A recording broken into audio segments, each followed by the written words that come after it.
Palavra da Verdade, com Hernandes Dias Lopes. Abra sua Bíblia comigo, por favor. Marcos, Evangelho de Cristo, conforme o registro de Marcos, capítulo 4.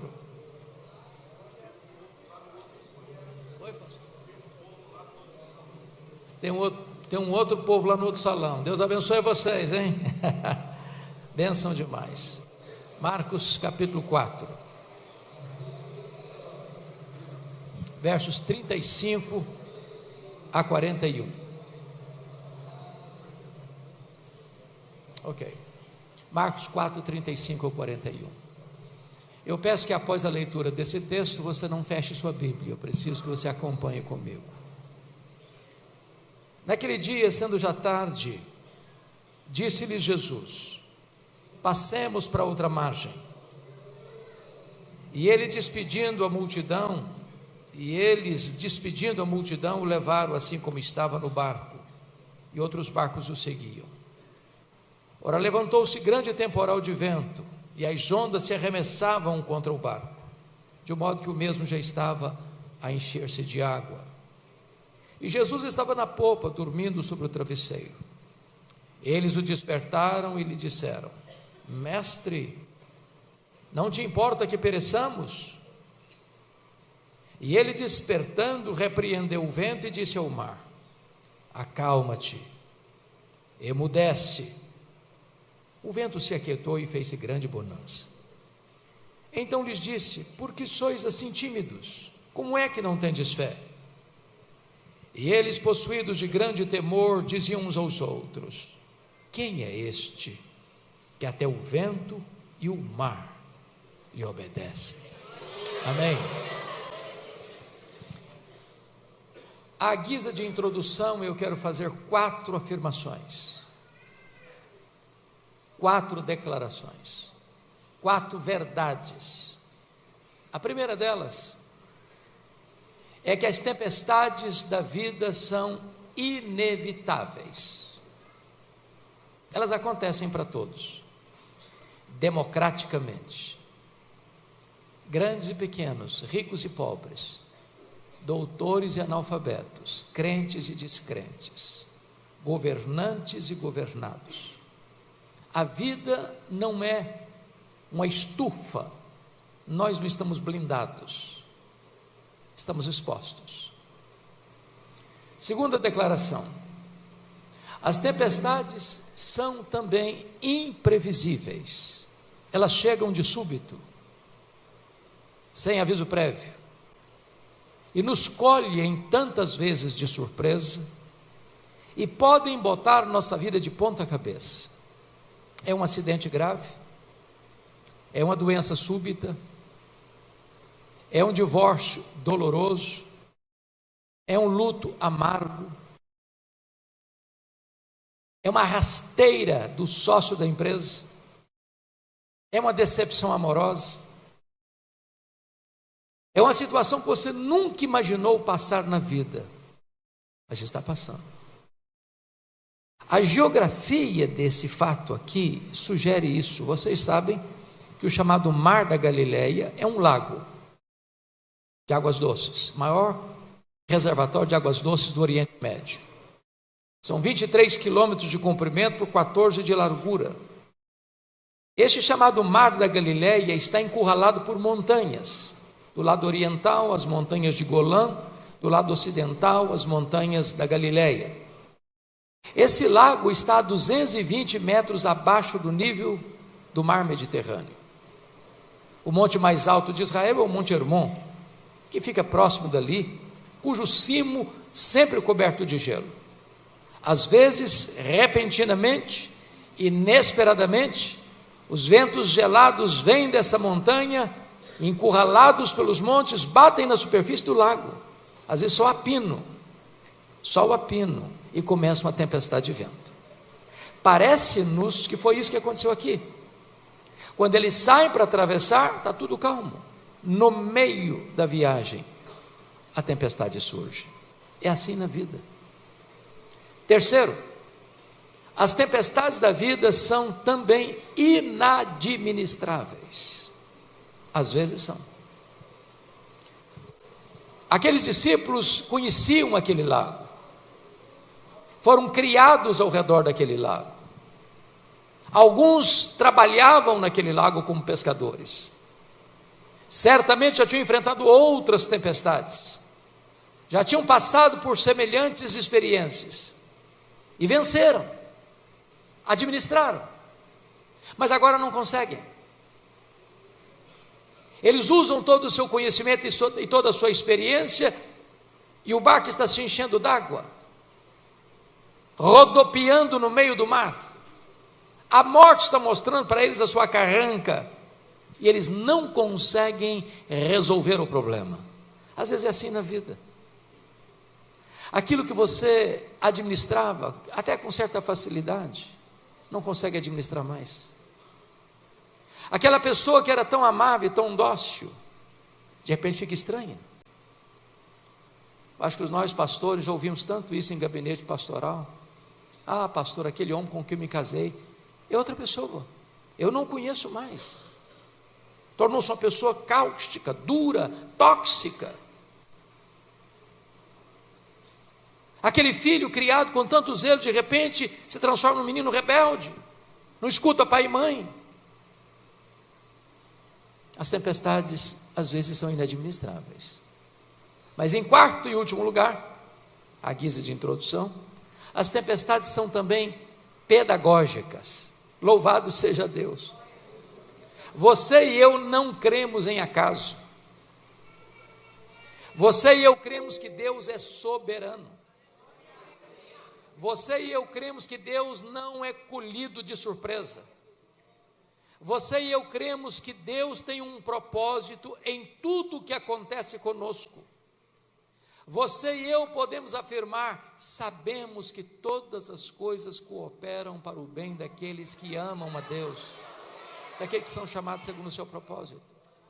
Então, se você está passando uma tempestade, saiba disso, Deus tem um plano. E as tempestades não vêm para destruir você, vêm para tonificar as musculaturas da sua alma. Não vem para derrotar você, vem para tornar você vitorioso. Vem para provar você, para aprovar você, e não para derrotar você.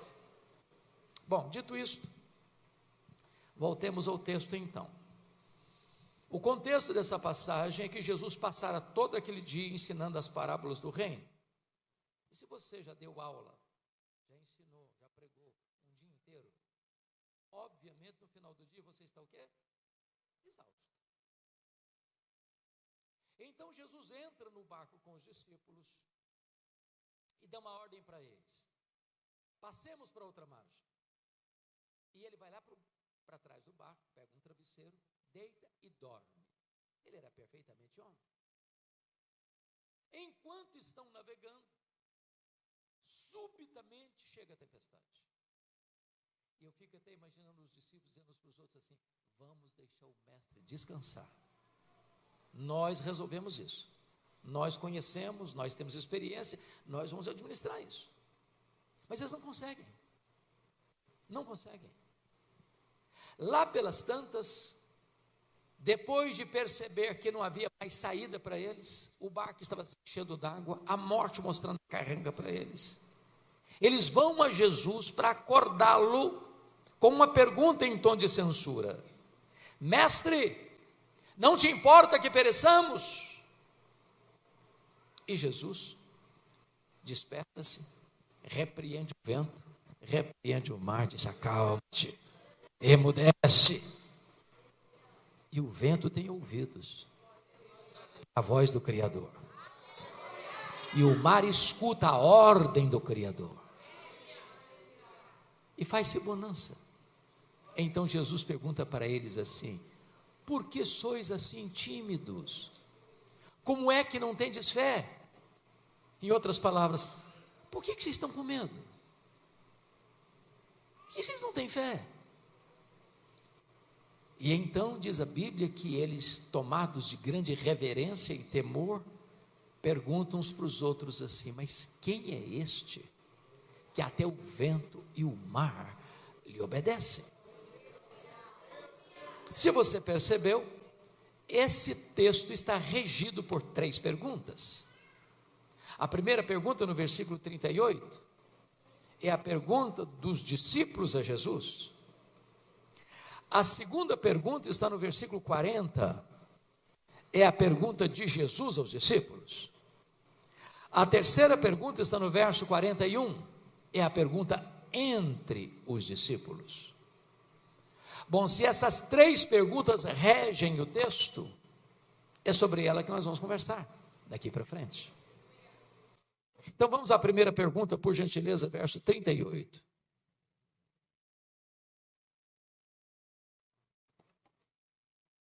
Diante do perigo iminente, da ameaça real, os discípulos chegam para Jesus, não apenas fazendo uma pergunta, fazendo censura.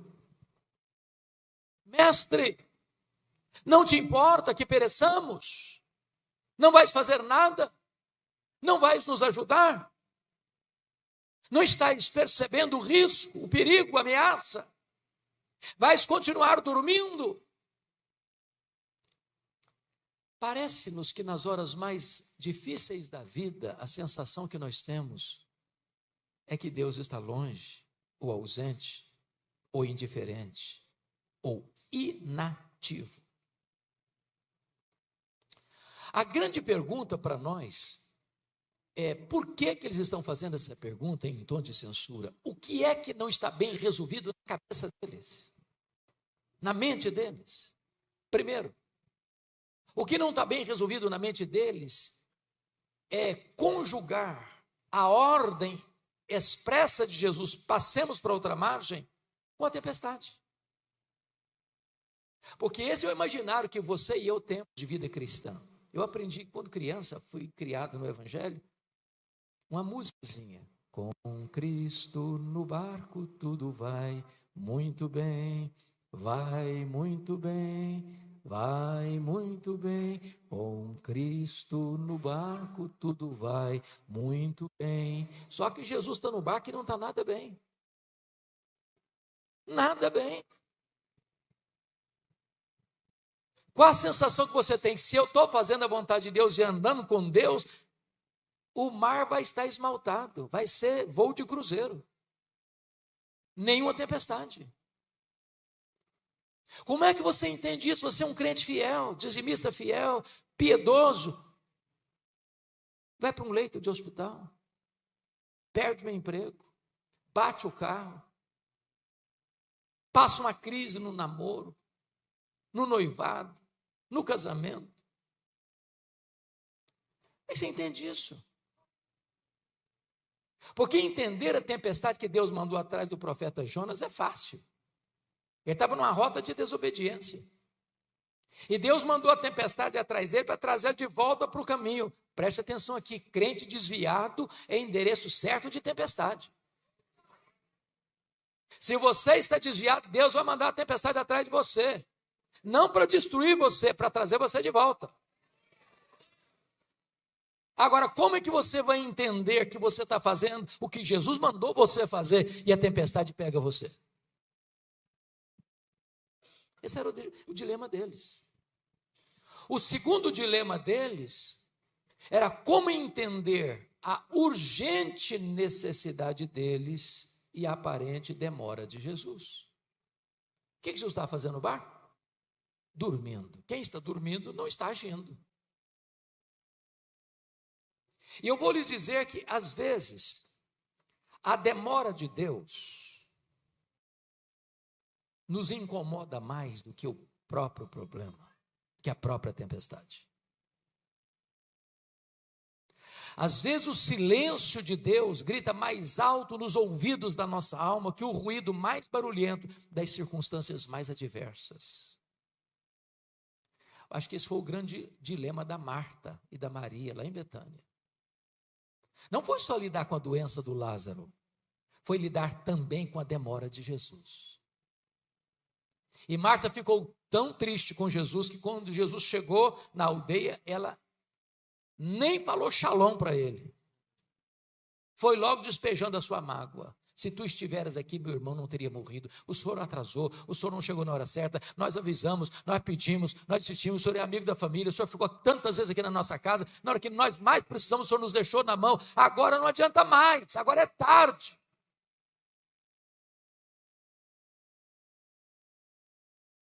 Agora deixa eu dizer uma coisa para você. Jesus nunca chegou atrasado. O tempo dele não é o nosso. Quando ele parece atrasado, é porque está preparando algo maior e melhor para nós. Se tu creres, tu verás a glória de Deus.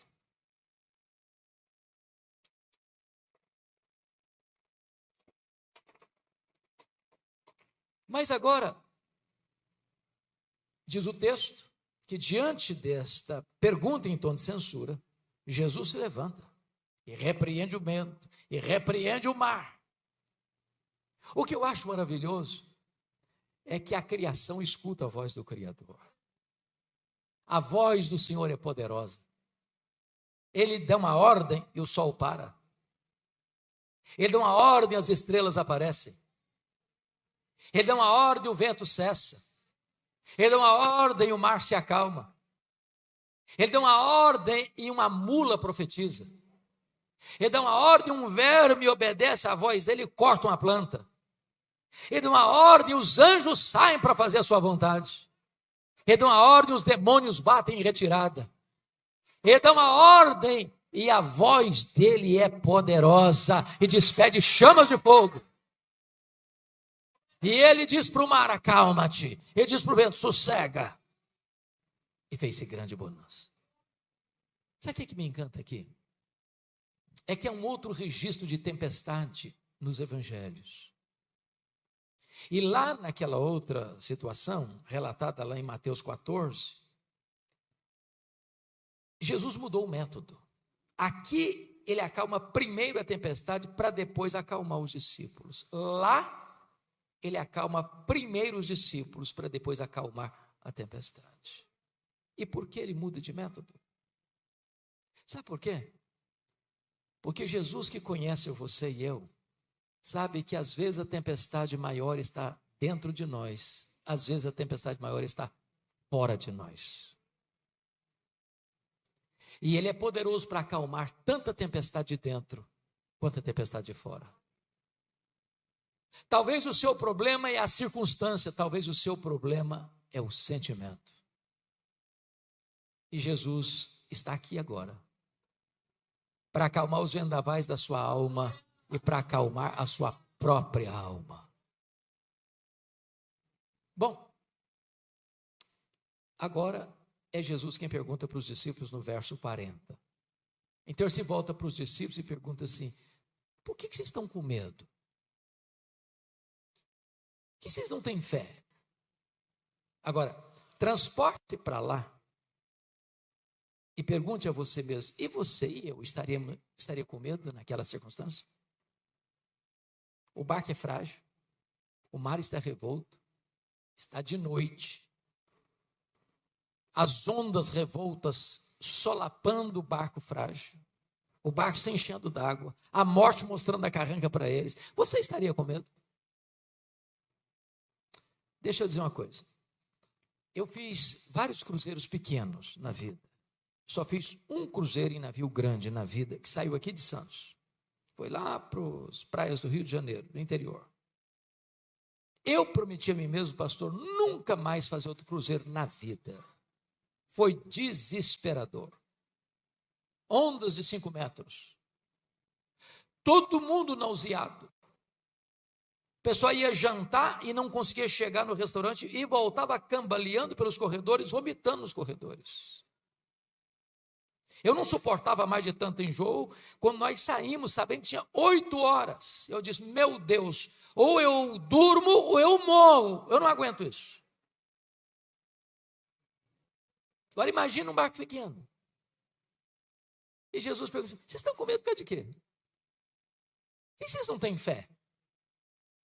A grande pergunta é: por que eles deveriam ter fé e não medo?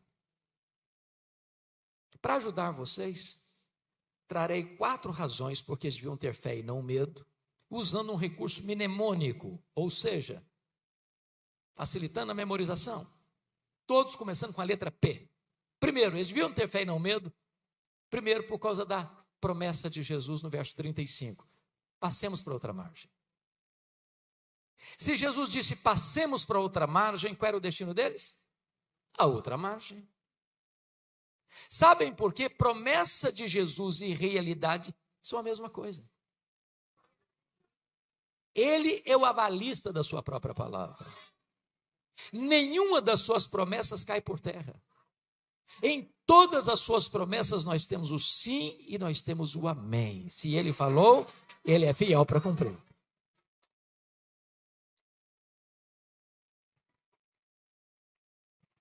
Segundo, por que eles deviam ter fé e não medo? Por causa da presença de Jesus. Jesus estava naquele barco. E quem é Jesus? O Criador do céu, o Criador do mar, o Criador do vento. Ora, a criatura não pode desafiar e vencer o Criador. O Criador é maior que a criatura. Então aquele barco não podia naufragar porque o Criador estava dentro daquele barco. Sabe por que você e eu ficamos com medo? Porque às vezes perdemos a noção da presença de Jesus conosco. Meus irmãos, o único antídoto contra o medo não é que nós somos fortes, ou inteligentes, ou abastados financeiramente, ou temos músculos tonificados. Esses bordões são frágeis demais. Mas se você tem consciência que Jesus está com você e ele prometeu, eis que eu estou convosco todos os dias, até a consumação dos séculos. Você tem medo? Lembra do Salmo 23? Ainda que eu ande pelo vale da sombra da morte, não temerei mal nenhum, porque tu estás comigo. Ele está com você. Nos dias mais ensolarados, nas noites mais tempestuosas, no dia que nasce um bebê na família, e no dia que você enterra um ente querido, no dia que você passa no exame do Enem ou do vestibular, ou num concurso público, e num dia que você leva um não da namorada.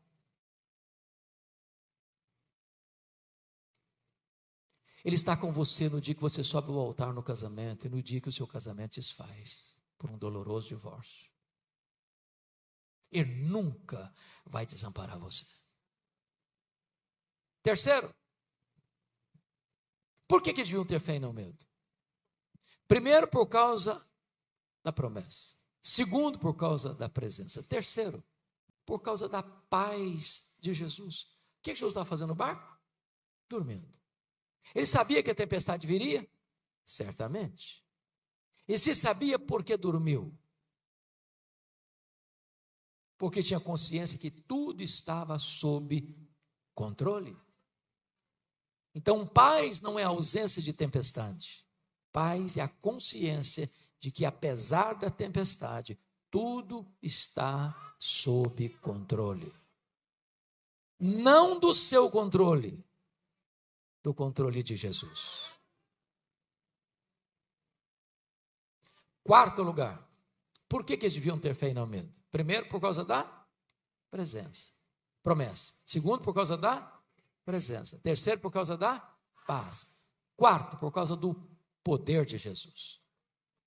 É muito curioso que esse texto está ao redor ou rodeado de experiências que retratam o poder de Jesus. Aqui, nesse texto, ele tem poder sobre a natureza, poder sobre o vento, poder sobre o mar. A natureza não age à revelia do Criador. Mas, diz o texto, que Jesus desembarca depois dessa tempestade do lado oriental do lago, do lado gentílico, que nós chamamos hoje de Montanhas de Golã. E tem um cemitério, num despenhadeiro. E tudo que você não espera encontrar num cemitério de noite é gente viva. E lá tem um homem, enjeitado da família, foragido da lei, As algemas não conseguem prendê-lo. Expulso da comunidade dos vivos, tem que viver entre os mortos. Nu, furioso, violento, gritando de noite e de dia entre os sepulcros, possesso de uma legião. Uma legião é uma corporação romana de 6.000 soldados, a corporação mais temida e perigosa do Império Romano. Era uma máquina de matar. Dentro de um único homem tem 6.000 demônios. E Jesus faz essa viagem perigosa para esse local perigoso com um único propósito: de curar esse homem, de libertar esse homem, de salvar esse homem, de enviar este homem como missionário para sua família e para sua terra, porque não tem lata de lixo no reino de Deus, não tem vida irrecuperável para Deus, não tem situação que Deus não resolva. Ele tem poder sobre a natureza e ele tem poder sobre os demônios. Mas quando Jesus retorna para a sua cidade, cidade que ele adotou como sua cidade, o quartel-general do seu ministério, cidade de Cafarnaum, tem uma multidão esperando. E no meio dessa multidão tem uma mulher anônima, sofrendo há 12 anos uma hemorragia crônica que nenhum médico conseguira resolver. E essa mulher pensou: se eu apenas tocar na orla das vestes de Jesus, eu ficarei livre do meu mal. Ela tinha que ser anônima mesmo, porque ela era impura. A quem ela tocasse, ou quem tocasse nela, ficava impuro. E ela toca, furtivamente, anonimamente. E Jesus se volta e diz: quem me tocou? É até engraçado, dá vontade de dar risada, porque os discípulos entenderam a lógica. Não, Senhor, o senhor está de brincadeira, porque tem uma multidão encostando no Senhor, pressionando o Senhor, acotovelando o Senhor me pergunta quem me tocou, mas todo mundo te tocando.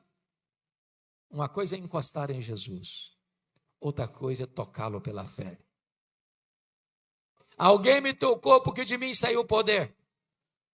E a mulher se prostra e confessa o que fez, e Jesus então a cura, então Jesus a salva, Jesus a liberta do seu mal, porque Jesus tem poder sobre a natureza, Jesus tem poder sobre os demônios, e Jesus tem poder sobre as enfermidades. A última palavra não é da ciência, a última palavra não é da medicina, a última palavra é do Deus vivo, a última palavra é do Senhor Jesus. Mas no meio dessa multidão tem um pai aflito. Ele é muito conhecido na cidade, ele é o chefe da sinagoga. A sinagoga que mais recebeu a presença de Jesus em todo o seu ministério. E quando você lê Marcos, Jairo sabia que Jesus não era bem-vindo e nem bem-quisto mais na sua sinagoga, porque no capítulo 3, quando Jesus cura um homem da mão ressequida nessa sinagoga, diz a Bíblia que os judeus se juntam com os herodianos para matar Jesus. E ele rompe com todas as suas dificuldades, com todos os preconceitos, com toda a hostilidade que ele poderia encontrar com a liderança religiosa de Israel, e ele vai e se prostra diante de Jesus, adora Jesus: Senhor, vai comigo na minha casa, impõe as tuas mãos sobre a minha filhinha de 12 anos, para que ela possa ser curada. E Jesus vai à casa de Jairo, encontra uma multidão chorando. É o coral da morte, quando entra o solo da ressurreição, e põe a mão sobre a menina, na língua aramaica, a língua materna da menina, com a mesma palavra que uma mãe acorda um adolescente para ir para a escola: menina, está na hora de levantar. E a morte solta os tentáculos da menina e ela ressuscita. Porque Jesus tem poder sobre a natureza, Jesus tem poder sobre os demônios, Jesus tem poder sobre as enfermidades e Jesus tem poder sobre a morte. Foi ele quem entrou nas entranhas da morte, arrancou o aguilhão da morte, matou a morte e ressuscitou, inaugurando a imortalidade. E ele é a ressurreição e a vida, e aquele que nele crê não morrerá eternamente. Louvado seja o seu nome. Então você não precisa ter medo. Você precisa ter fé. Mas agora, vem a última pergunta do texto, verso 41, confira comigo.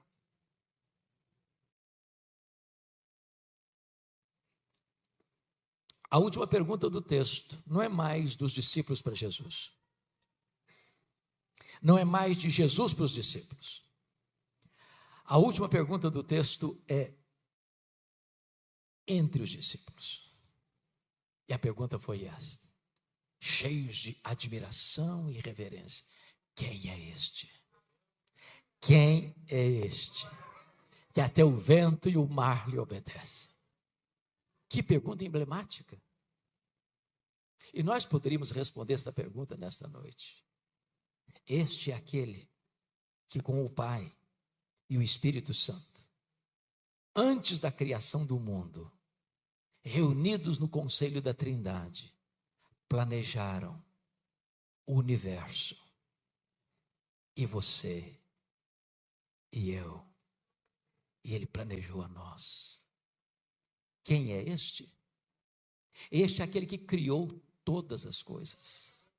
Porque todas as coisas foram feitas por intermédio dele, e sem ele nada do que foi feito se fez. Foi ele quem chamou à existência as coisas que não existiam e criou todas as coisas visíveis e invisíveis. Quem é este? Este é a semente da mulher que nasceu para esmagar a cabeça da serpente. Quem é este?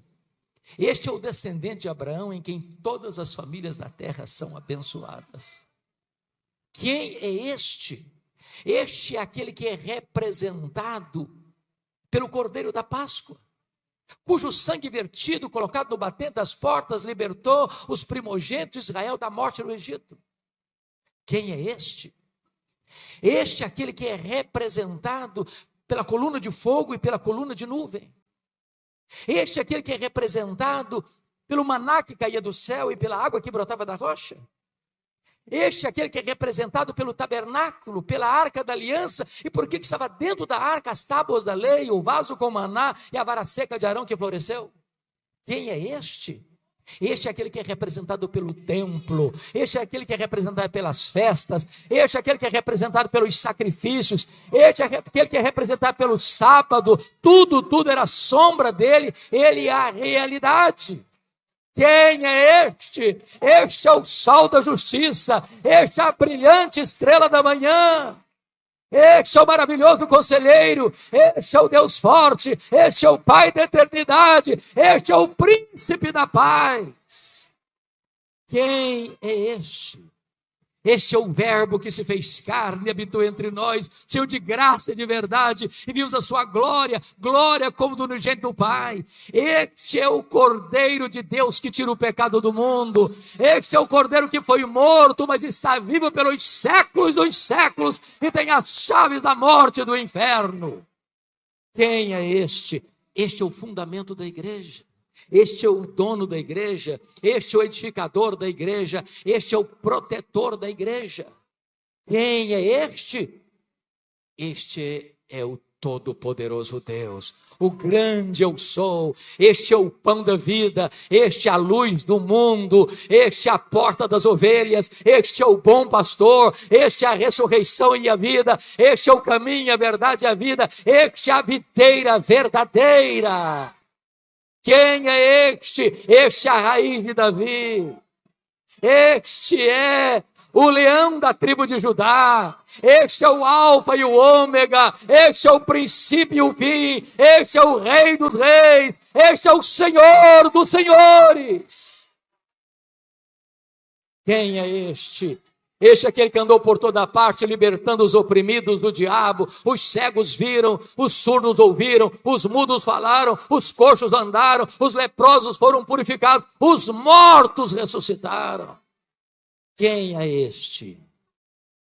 Este é aquele que, sendo Deus, não julgou como usurpação ser igual a Deus. Antes a si mesmo se esvaziou, assumindo a forma de servo, humilhando-se até a morte, morte de cruz, pelo que o Pai o exaltou sobremaneira. Ele deu o nome que está acima de todo nome, para que o nome de Jesus se dobre todo o joelho, nos céus, na terra, debaixo da terra, e toda língua confesse que Jesus Cristo é o Senhor, para a glória de Deus Pai. Quem é este? Este é aquele que por amor a você suou sangue no Getsemane. Este é aquele que foi cuspido e esbordoado no sinédrio judaico, que foi vilipendiado no pretório romano, que foi pregado na cruz, que morreu pelos nossos pecados, foi sepultado, mas ressuscitou para nossa justificação. Quem é este? Este é aquele que voltou para o céu, aquele que está sentado à direita de Deus Pai, aquele que governa os céus e a terra, aquele que rege as nações, aquele que dirige a igreja, aquele que derramou o Espírito Santo sobre a igreja, e aquele que prometeu que vai voltar pessoalmente, visivelmente, audivelmente, repentinamente, inesperadamente, inescapavelmente, gloriosamente para buscar a sua igreja. Quem é este? Este é o amado da nossa alma. Este é o nosso glorioso Redentor. Este é aquele que está dizendo para você, nesta noite, você não precisa ter medo. Você precisa ter fé. Deus abençoe a sua vida em nome de Jesus.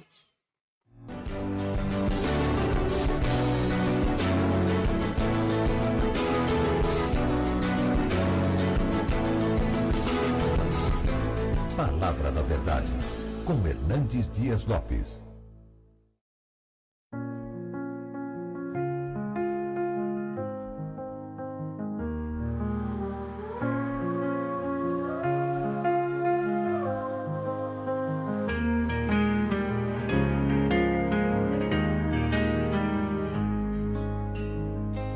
Looking through the window of a crowded train, faces blurred like memories in the rain, searching for a moment I can claim.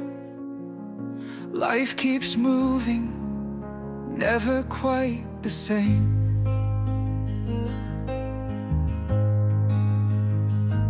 Whispers of the past echo in my ear, silent words that only I can hear. Time's a river swiftly flowing near. Each new day brings both hope and fear. Lost in thoughts that come and go, wondering where they all will flow. Dreams and doubts in quiet show. In this journey we all grow.